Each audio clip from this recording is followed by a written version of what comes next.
when Papa scolded me, "Baby, come for breakfast. Your milk is getting cold," called Baya, my elder brother.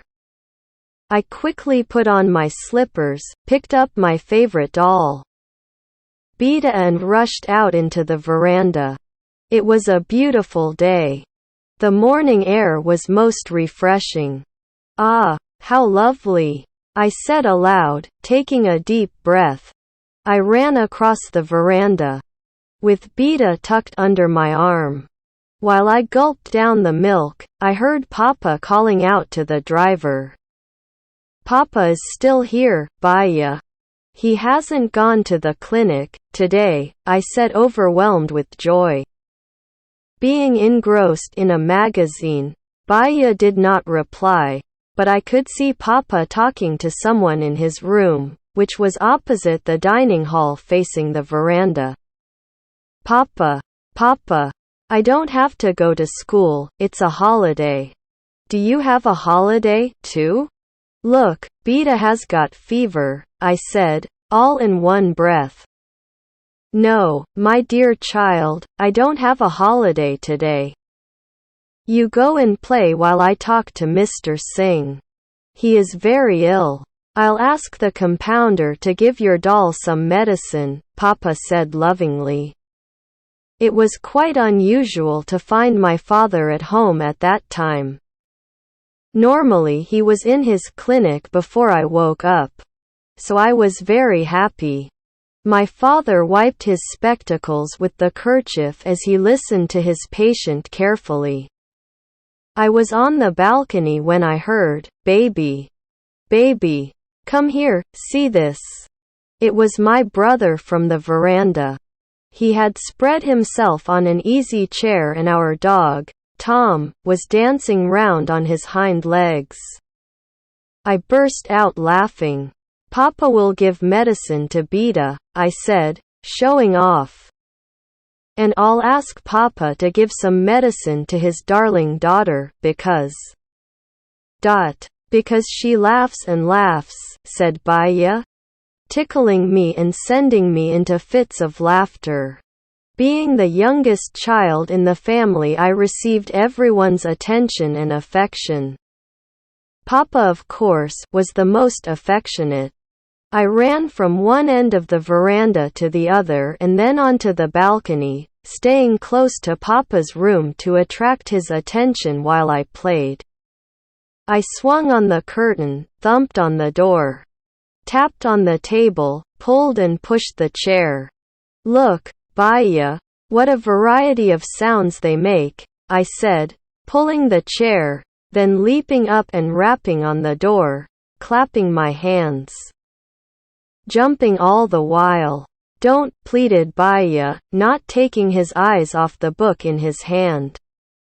Racing back to the window of Papa's room, I saw him still busy with the patient.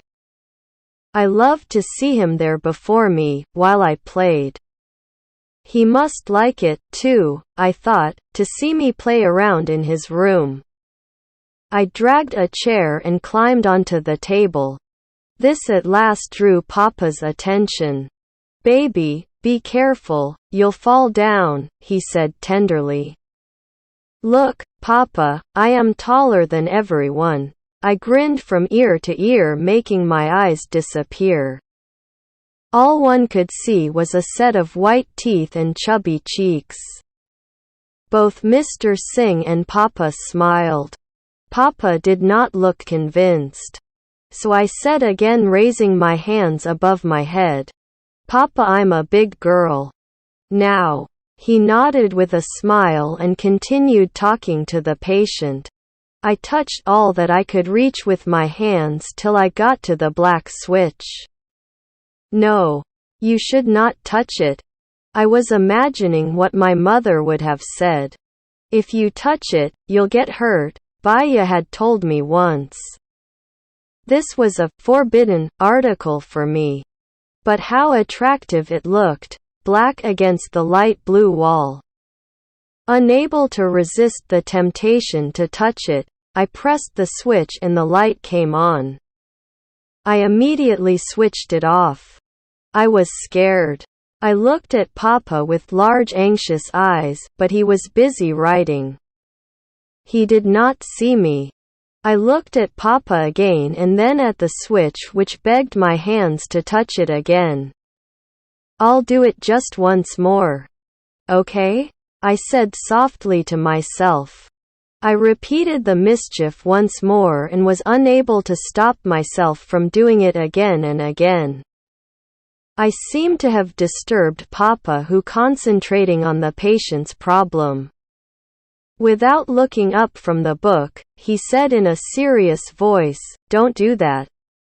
You might get a shock." The click-clack of the switch in the glowing bulb fascinated me. "Baby, come here. Let Papa do his work," called my brother. I ignored everybody. This was the most fascinating game for me at the moment.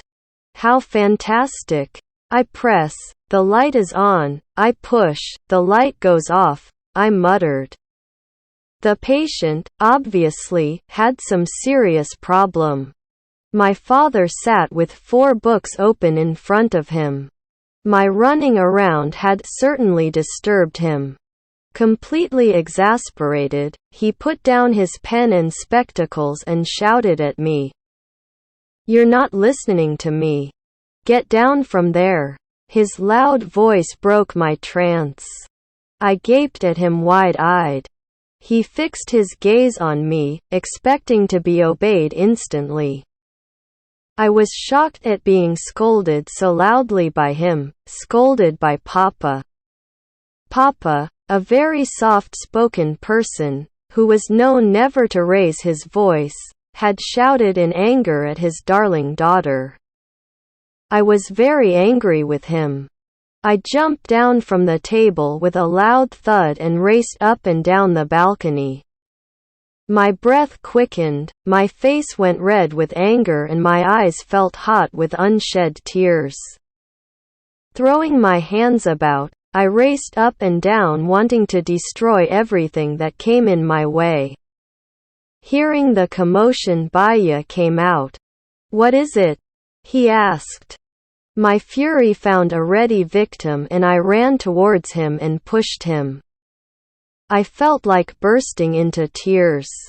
I rushed and pulled at the curtain in Papa's room, which came down with the force.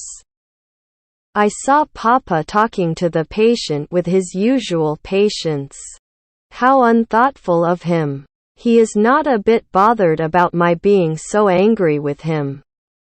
I was fuming all the more. I went back into the room, stamping my feet noisily in anger. Standing close to Papa, I raged vehemently. "Why couldn't you say it softly? Why did you speak so loudly to me?" The next moment I came out on the balcony and stood beside the money plant pot. My eyes were now full of tears. I plucked a leaf and shredded it to pieces. The sound of a chair being pushed in Papa's room reached my ears and then I heard his footsteps coming closer to me. I tried to run away in annoyance, but Papa caught me. He pulled my face towards his and picked me up. Tears came rolling down my plump cheeks. He patted my head lovingly and wiped my tears. "Oh, you big cat," said Papa, ruffling my hair. This affectionate gesture melted my wrath. A moment later I was once again happy playing round the house.